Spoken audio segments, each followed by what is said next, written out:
that your union and brotherly affection may be perpetual, that the free Constitution, which is the work of your hands, may be sacredly maintained, that its administration in every department may be stamped with wisdom and virtue. That, in fine, the happiness of the people of these states, under the auspices of liberty, may be made complete by so careful a preservation, and so prudent a use of this blessing, as will acquire to them the glory of recommending it to the applause, the affection and adoption of every nation which is yet a stranger to it. Here perhaps I ought to stop. But a solicitude of your welfare, which cannot end but with my life, and the apprehension of danger, natural to that solicitude, urge me, on an occasion like the present, to offer to your solemn contemplation and to recommend to your frequent review some sentiments which are the result of much reflection, of no inconsiderable observation, and which appears to me all important to the permanency of your felicity as a people. These will be offered to you with the more freedom, as you can only see in them the disinterested warnings of a parting friend, who can possibly have no personal motive to bias his counsel. Nor can I forget, as an encouragement to it, your indulgent reception of my sentiments on a former and a not dissimilar occasion. Interwoven, as is the love of liberty, with every ligament of your hearts, no recommendation of mine is necessary to fortify or confirm the attachment. Of a common country, that country has a right to concentrate your affections. The name of American, which belongs to you in your national capacity, must always exalt the just pride of patriotism, more than any appellation derived from local discriminations. With slight shades of difference, you have the same religion, manners, habits, and political principles. You have, in a common cause, fought and triumphed together. The independence and liberty you possess are the work of joint councils and joint efforts, of common dangers, sufferings, and successes. But these considerations, however powerfully they address themselves to your sensibility, are greatly outweighed by those which apply more immediately to your interest. Here, every portion of our country finds the most commanding motives for carefully guarding and preserving the union of the whole. The North, in an unrestrained intercourse with the South, protected by the equal laws of common government, finds in the productions of the latter greater additional resources of maritime and commercial enterprise and precious materials of manufacturing industry. The South, in the same intercourse, benefiting by the same agency of the North, sees its agriculture grow and its commerce expand. Turning partly into its own channels to the seamen of the North, it finds its particular navigation invigorated. And while it contributes in different ways to nourish and increase the general mass of the national navigation, it looks forward to the protection of a maritime strength to which itself is unequally adapted. The East, in a like intercourse with the West, already finds, and in the progressive improvement of interior communications by land and water, will more and more find a valuable vent for the commodities which it brings from abroad or manufactures at home. The West derives from the East supplies requisite to its growth and comfort in what is perhaps of still greater consequence. It must of necessity owe the secure enjoyment of indispensable outlets for its own productions to the weight, influence, and the future maritime strength of the Atlantic side of the Union, directed by an indissoluble community of interest as one nation.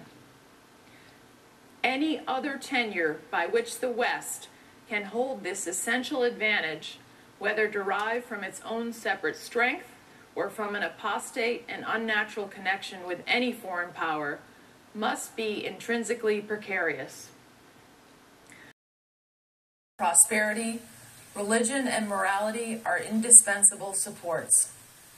In vain would that man claim the tribute of patriotism who should labor to subvert these great pillars of human happiness, these firmest props of the duties of men and citizens. The mere politician, equally with the pious man, ought to respect and to cherish them. A volume could not trace all their connections with private and public felicity. Let it simply be asked, where is the security for property, for reputation, for life, if the sense of religious obligation desert the oaths which are the instruments of investigation in courts of justice? And let us with caution indulge the supposition that morality can be maintained without religion.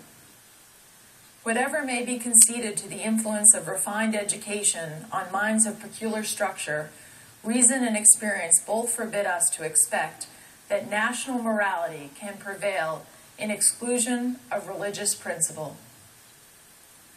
It is substantially true that virtue or morality is a necessary spring of popular government.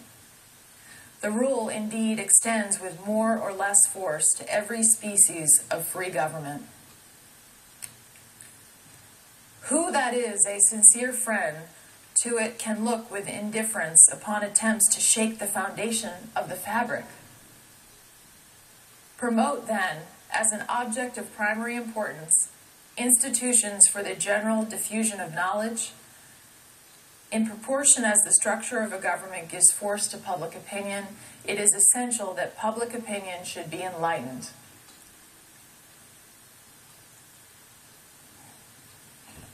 As a very important source of strength and security, cherish public credit.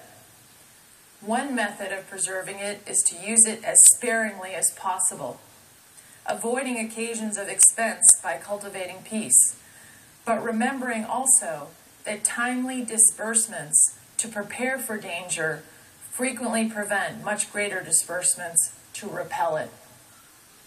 Avoiding likewise the accumulation of debt, not only by shunning occasions of expense, but by vigorous exertions in time of peace to discharge the debts which unavoidable wars may have occasioned, not ungenerously throwing upon posterity the burden which we ourselves ought to bear.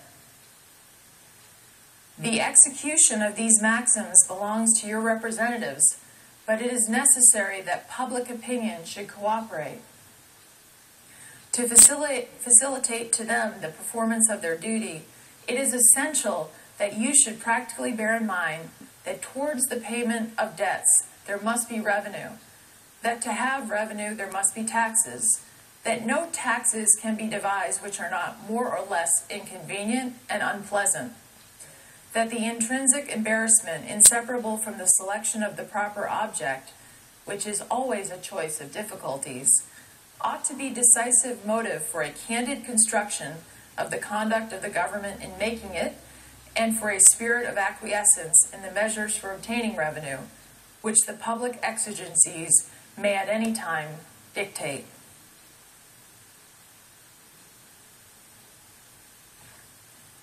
Observe good faith and justice towards all nations. Cultivate peace and harmony with all. Religion and morality enjoin this conduct. And can it be that good policy does not equally enjoin it? It will be worthy of a free, enlightened, and at no distant period a great nation to give to mankind the magnanimous and too novel example of a people always guided by an exalted justice and benevolence. Who can doubt but in the course of time and things, the fruits of such a plan would richly repay any temporary advantages which might be lost by a steady adherence to it? Can it be that Providence has not connected the permanent felicity of a nation with its virtue? The experiment, at least, is recommended by every sentiment which ennobles human nature. Alas, is it rendered impossible by its vices? In the execution of such a plan, nothing is more essential than the permanent, inveterate antipathies against particular nations and passionate attachment for others should be excluded, and that, in place of them, just and amicable feelings towards all should be cultivated. The nation which indulges towards another an habitual hatred or an habitual fondness is in some degree a slave. It is a slave to its animosity or to its affection, either of which is sufficient to lead it astray from its duty and its interest. Antipathy in one nation against another disposes each more readily to offer insult and injury, to lay hold of slight causes of umbrage, and to be haughty and intractable when accidental or trifling occasions of dispute occur. Hence, frequent collisions, obstinate, envenomed, and bloody contests. The nation, prompted by ill will and resentment, sometimes impels to war the government, contrary to the best calculations of policy. The government sometimes participates in the national propensity and adopts through passion what reason would reject. At other times, it makes the animosity of the nation subservient to the projects of hostility, instigated by pride, ambition, and other sinister and pernicious motives. The peace often, sometimes perhaps the liberty of nations, has been the victim. So likewise, a passionate attachment of one nation for another produces a variety of evils. Sympathy for the favorite nation, facilitating the illusion of an imaginary common interest in cases where no real common interest exists, and infusing into one the enmities of the other, betrays the former into a participation in the quarrels and wars of the latter, without adequate inducements or justifications. It leads also to concessions to the favorite nation of privileges denied to others, which is apt doubly to injure the nation making the concessions by unnecessarily parting with what ought to have been retained, and by exciting jealousy, ill will, and a disposition to retaliate in the parties from whom equal privileges are withheld. And it gives to ambitious, corrupted, or deluded citizens who devote themselves to the favorite nation facility to betray or sacrifice the interests of their own country without odium, sometimes even with popularity, yielding with the appearances of a virtuous sense of obligation, a commendable deference for public opinion, or a laudable zeal for public good, the base or foolish compliances of ambition, corruption, or infatuation. As avenues to foreign influence in innumerable ways, such attachments are particularly alarming to the truly enlightened and independent patriot. How many opportunities do they afford to tamper with domestic factions, to practice the arts of seduction, to mislead the public opinion, to influence or awe the public councils. Such an attachment of a small or weak towards a great and powerful nation dooms the former to be the satellite of the latter. Against the insidious wiles of foreign influence, I conjure you to believe me, fellow citizens, the jealousy of a free people ought to be constantly awake, since history and experience prove that foreign influence is one of the most baneful foes of republican government. But that jealousy, to be useful, must be impartial, else it becomes the instrument of the very influence to be avoided, instead of a defense against it. Excessive partiality for one foreign nation and excessive dislike for another cause those whom they actuate to see danger only on one side and serve to veil and even second the arts of influence on the other. Real patriots, who may resist the intrigues of the favorite, are liable to become suspected and odious, while its tools and dupes usurp the applause and confidence of the people to surrender their interests. The great rule of conduct for us in regard to foreign nations is, in extending our commercial relations, to have with them as little political connection as possible. So far as we have already formed engagements, let them be fulfilled with perfect good faith. Here, let us stop. Europe has a set of primary interests which to us have none or have very remote relation. Hence, she must be engaged in frequent controversies, the causes of which are essentially foreign to our concerns.